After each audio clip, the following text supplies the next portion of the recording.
All right, good evening, nerds around the world. Welcome to episode 145 of the Nerds Unite as One podcast. I'm your host, Paul English, and we have a terrific show for you. Like always, joining me with this is our usual crew of Colton and Mike. What's going on, folks? Hello. And Colton's invisible at the moment. There he is. Sorry, I was trying to find my Street Fighter shirt, but I can't locate it. So, yeah, never mind. Hey, everyone, how's it going? All right. So you guys are no doubt aware that when it comes to video game adaptations of movie adaptations of video games, the record has been, to put it mildly, sucks. It hasn't been a whole lot. But with that said, I'm wondering why, if you look at like adaptations of video games on the small screen, I wouldn't say it's great either, but it does tend to be a little bit better than movie adaptations of video games. So for this show, we are going to be looking at our top 5 video games that we think would make very good TV shows. And the only thing I want to hear I want to hear like why you believe the game would work. This adaptation would work better on the small screen instead of the big screen. So that's all I really want to hear. So let's get it started. So Colton, I'm going to come to you. What's the 5th game on what's the first item on your list? Number 5. 5th game on my list is Sly Cooper. And I think it'll be better as a TV show because, I mean, for one matter, it's already like a cartoon, so to speak. I mean, the game, every level of every game it has its own episode title, and I think it'll just be more fun. You know, they don't have to like rush. They don't have to like limit themselves to like one set of bad guys, whatever. They can have all the time they need to flesh out all the stories and backstory and whatnot. I mean, it could work as a movie, but I think it'll be more fun to do it as a show. And we can also see heists that Sly and the gang usually talk about doing, but never get to actually see. So that's number 5 on my list. Okay, Mike, give me number 5 on your list. Yeah, my number 5 is Saints Row. Okay. I mean, Saints Row. It's always been kind of seen as like the kind of goofy stepchild of Grand Theft Auto, but I think that's why it would actually work quite well. I mean, basically, it's just kind of a giant gang warfare. And I mean, none of the characters are going to be really likable, but you're going to have some set of bad guys that you like more than others, and they're the ones that you're going to be following through the series, and just showing like their battles against the other gangs as they try to kind of cement their hold on the city. And just it all has to be very tongue-in-cheek, like the game. You could have throwing bombs that are just farts in a glass jar. Whacking people with giant oversized dildos. It's in the game, all right. Wow. Okay. Just have fun with it. Just make it a laugh, but just also make it just brutally violent. Okay. All right. Okay. So number 5 on my list. When I found out that Disney was going to be doing some Star Wars television shows, I got excited at some of the things they can do, but we're getting a show about a Mandalorian. It's not Jango or Boba Fett, and we're getting a show about Cassian Andor. I'm like, was anyone asking for this? I mean, I'm sorry. I found him boring in Rogue One. Him and the Jinners, they weren't really the most interesting characters. Like, I have no interest in watching any of these shows. But you know what? A Star Wars show I would like to see? I know, and it's not what you think it is. Oh, really? Number 5 on my list is actually the Star Wars Jedi Knight series. Hey, Disney, here's an idea. Bring back fan favorite character Kyle Katarn. Let's go follow him exploring he does missions for the Rebel Alliance, taking down the Empire, using some badass weapons, learning he has Force potential, watching him train to be a Jedi. That would be a whole lot of fun. I loved Jedi Outcast on the GameCube. That was a fantastic game. Let's see, an adaptation that bring him back into legend. That would be a show I want to see, and I think a lot of people would want to see that.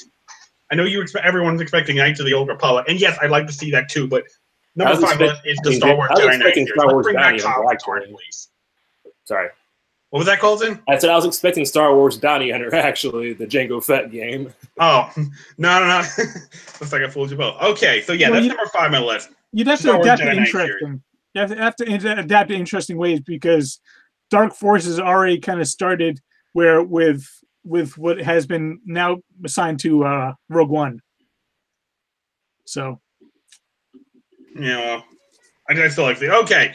So, Colton, what's number 4 on your list? Number 4 on my list is a favorite from my childhood in the early days of the PlayStation 1, and that is Ape Escape. And that's for 4 words. Gotta catch them all. That is one reason why it would work as a TV show. Just following our hero, trying to capture all the apes. There's like hundreds of them, and what have you.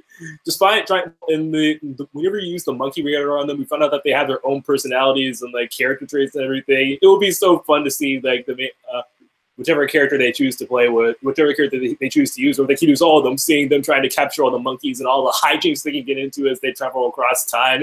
It would be just a great formula for a lot of laughs and a lot of just almost endless opportunities to have a lot of creative scenarios due to how many apes there are and what have you, along with, of course, the traditional villains, the Spectre, the Freaky Monkey 5, Jake, and all that jazz. It will be just something I would really love to watch, So yeah. What game did you say? What? What was the game? Ape Escape. Oh, okay. I've never heard of that one. Really? No, I've never heard of that. It was a big hit back in the day. They've had 3 sequels, a couple of spin-offs, PlayStation Portable remake. Man, where have you been? I never had a PlayStation until I was 15. I was exclusively Nintendo. My apologies. Yeah, it was a great game, so yeah, it would make it for a great TV show, I think, just because of that. Yeah, it would have a very easy to adapt formula and what have you. Okay, interesting. All right, Mike, number 4 on your list is? My number 4 is kind of an interesting pick. It's Endless Ocean. That's 2 games that were made for the Wii. It's a unique pick because there really isn't these games aren't really all about action. They're all about just swimming. It's basically a scuba diving kind of simulator, but there is a storyline to it. You go around, you explore different oceans. You're trying to find artifacts, and you try and find follow this trail of this person that was thought lost, and what he actually found was like a giant undersea city, kind of like Atlantis, but not quite. But I think that could be done like something like almost Discovery Channel, where it's equal about the story, but also about like the science behind like the diving and exploring the actual oceans and learning about the actual fish and the creatures around. And yeah, you could have like there is like a giant monster shark in it that you have to basically just avoid whenever it shows up. And you can go swim around, you find sharks, and you have this zapper that you can shoot them until they kind of calm down. So it'd be I think it'd be an interesting series. I think it could be done. It would have to be done very interesting, but I think actually just if you focus on more of the exploration and the characters, I think you could do it. Sounds like Sequest from like the late sort 80s. Sort of, yeah. Maybe that was first season Sequest as opposed to second and third, where they started going like battling like aliens and thieves and all that. I don't know. All right.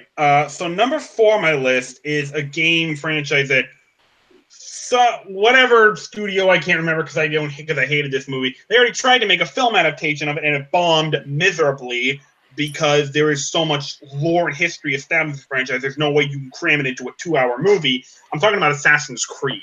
Yeah. Oh, I hated that movie. The only reason I understood half the shit going on there was because I played the games. You cannot make a movie out of this, but a television show, that would give you time to, get to explore the lore and the history of the Order of Assassins, explore their conflict with the Templars, and I don't know how you can cram the Animus stuff into that, but from what I've been told, a lot of people, that's everyone's like least favorite part of it. They're interested in like the actual historical elements, doing the assassins themselves. So yeah, I think a television show would be a perfect vehicle for a franchise like this, which is so story-based, just so lore and history-based to it. Yeah, I think it would work wonders as a television show. It would have to be done right, but yeah, it would work wonders. All right, Colton, number 3 on your list is? Number 3 on my list is Spyro the Dragon. Now, admittedly, this could be a good movie, but I feel like it would be better as a TV show because there's just so much, material to work with that I wouldn't want to just, go to a movie, watch them, maybe explore a few elements, and then wait for them to do another one. I want to see it all.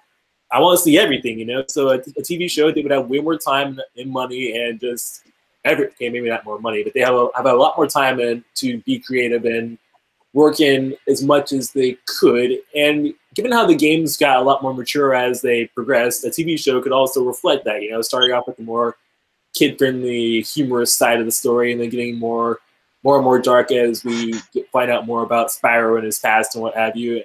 It'll be a good way to appease the fans of the original genre of the original games and the fans of the Legend of Spyro series from later on, bridge the two together.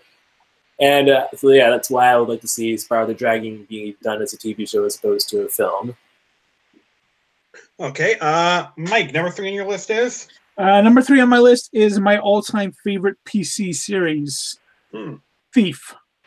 Ah, okay. Yeah, I mean, this game is all about kind of stealth and all that, but the reason I think it'd be great as a great series is because there's such a rich mythology based around in the games. I mean, it's set in like this kind of quasi-medieval steampunkish city setting, and the main character, Thief Garrett, is not a likable guy at first, but he's constantly having to deal with these threats that he's just kind of like unwittingly dragged into these bigger conflicts, and he's the only one with the skill set, to actually kind of find out what's actually going on, and how do we stop this before it kills me and probably some other people as well. Okay. Yeah. Oh, sorry. Go ahead. No. That's pretty much it. I mean, it's basically the setting alone. I think would be there's lots of like kind of weird creatures in the pagan side, but there's also there's the Hammerers, which is like this uber religious sect. And he just kind of like sits in the middle and has to deal with both sides. Okay, all right. Okay, number 3 on my list, and this is going to be a bit of an unusual choice, considering that this franchise already had numerous adaptations of the small and large screen, and they've all failed.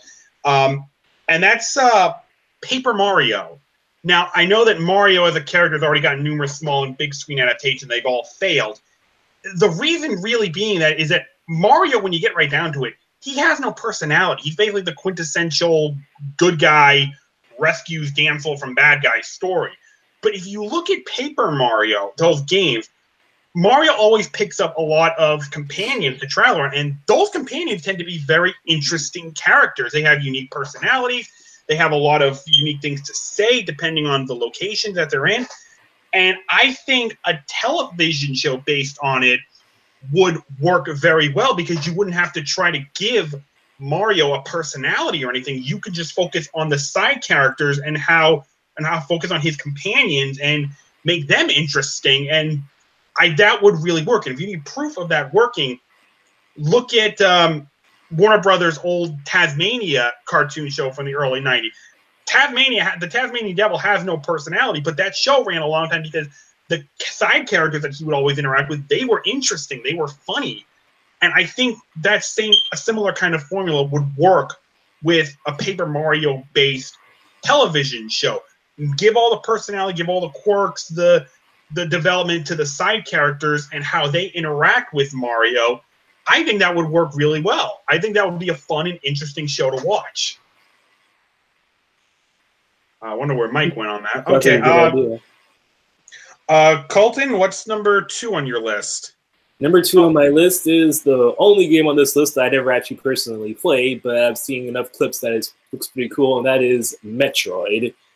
So, while a Metroid movie would, of course, work in its own right, I feel like a Metroid TV show would just be more entertaining, Samus is a bounty hunter. She's going across the entire universe and all that jazz. That's a lot of material to work with. So, rather than just visiting it one film at a time or whatever, let's just, do it multiple episodes, see what we can really do with it. She's got a lot of creative enemies. She's a badass bounty hunter and everything. Sounds like it would be a pretty good idea to do for a TV series and for a few seasons at least. So, yeah, number 2 on my list is Metroid. All right, good pick. Mike, everything okay? You bailed on us for a little bit. Oh yeah, no, sorry. I was just looking for the case for this game. You look like you disagree with my Metroid pick, Mike. Yeah, because my number 2 pick is Metroid. Actually, specifically Metroid Prime. Because I mean, I love Metroid, but the games themselves are just as Samus going through these planets and killing aliens, and so that's a little bit more limited. Metroid Prime, I think, gave it a little bit more. It kind of expanded it a lot. It it introduced a lot of other kind of like companies that Samus has had interactions with. It introduced other bounty hunters that Samus has interactions both positive and negative with, and I think, yeah, I like everything Colton said. Samus alone is a very compelling character. You could do a really great, very strong female heroine in Samus, but you could also connect her with a lot of really interesting side characters, and having seen either live action or animated, seeing the planets and all the creatures that she has to fight, that'd be pretty badass. It's just like Castlevania on Netflix. You have all those monsters. It'd be just like that, but with lasers. Okay. All right. Number 2 on my list is Metroid. No, but this may not be too much of a surprise. It's not this particular game, but it's a franchise as a whole. I'm talking about the Fallout franchise. Now, I have been hearing rumors that there's been attempts to try to adapt it into a movie, but here's why I think that would fail miserably. Even though I've only played Fallout 4, I know that this franchise is a very critical component of the franchise is the role-playing element and the ability to choose not just the fate of your character, but the fate of the environment around you. You can choose to be a good character and rebuild the wasteland, or you can choose to be a bad character and just fuck things up, fuck shit up even more. You lose as a movie, it wouldn't have that ability. You can't do that with a movie, but as a television show, you may be able to keep that element of the franchise as a television show. And here's what I mean by that. Let's say with the mid-season finale ends on the protagonist having to make a choice, like a critical choice that will determine, the rest of the season. The mid-season ends on that, and as fans, we can vote about which decision the character gets to make, and whichever decision gets the most votes, that's the choice they go down, and they write the rest of the season based on that choice. That type of interactivity, that type of ability of the fans to actually participate in the show. I don't think that's ever been seen before, in a television show, and I think that would work absolute wonders. I would love to be able to do that. It's a great idea, actually.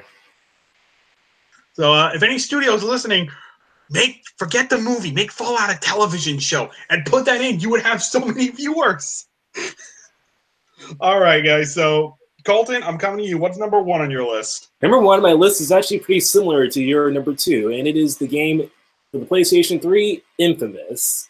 So, much like what you just said about Fallout, Infamous, while a movie will be great, the point of Infamous is about choice, and I feel like if a movie was made, they would be more inclined to go down the good karma path, which admittedly I did myself.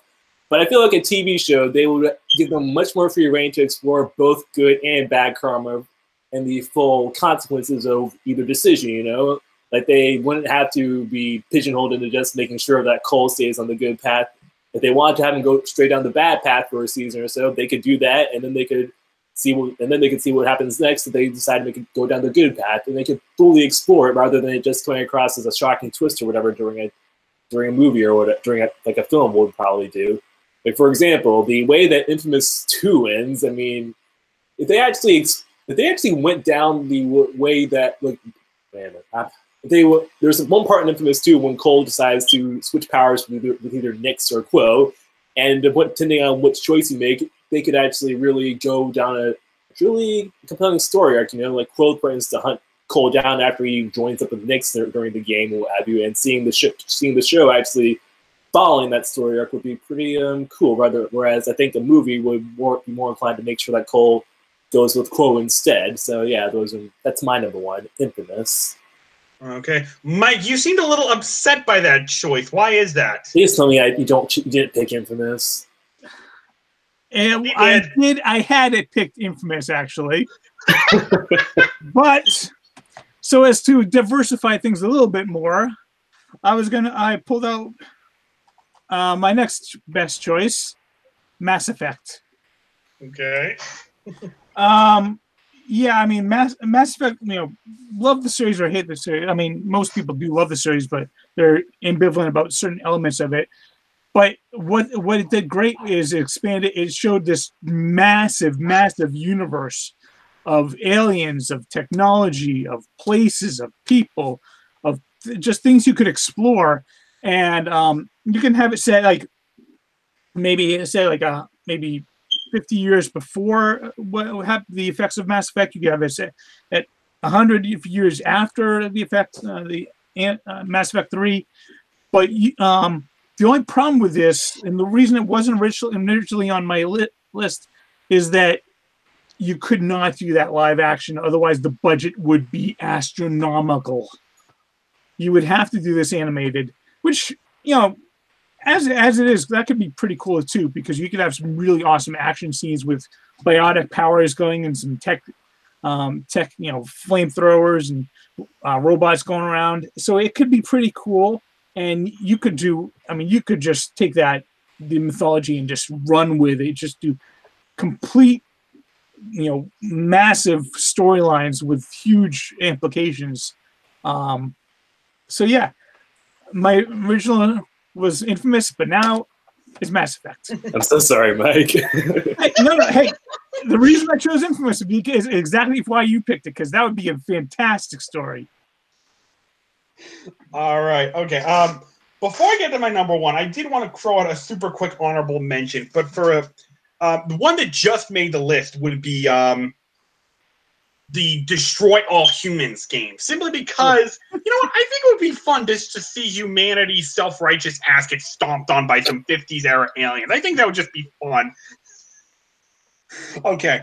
So, number one on my list, it is actually a game franchise that growing up I was not a fan of at all because I just could not get into it. But, maybe if I get a chance, I might play it as an adult. And but I think we're making a hell of a TV show. And that is Legend of Zelda. You look at the mythology and the lore of this franchise, just to the adventure element to it. I think it would make the absolutely stellar television show. I mean, can you imagine seeing like the castles of Hyrule just coming up, just like exploding in the background or just reaching out of the sky? I mean, wow, that would be something special to watch. I think that, and with the continuing popularity of like the Lord of the Rings franchise, how much that impact, I think a Zelda television show would be something special to watch. Definitely. I fully agree with you. The only reason it didn't make my list is because right now the rumor is that there is going to be a Legend of Zelda TV series. I think they're going to go. I've been hearing that, but that was like 4 years ago. I don't know if that's still going on. I think they're going to try to go for the Castlevania Netflix animated route, because given the success of that one, I think that kind of told Nintendo, hey, you know what? It is possible to do it right, and let's give it a shot. Okay. All right, guys. So that is going to wrap up our show. Colton, Mike, it's been a pleasure, boys, as always. Great show. I like this topic. Yeah, that was fun. All right. So we will see you next week, where for the first time we're going to do we're actually going to do a Valentine's Day themed topic. We're going to get in touch with our sensitive side. So this one's for the ladies and whatnot, yada, yada. We'll see you next week for that one. Have a great day, guys. Bye-bye.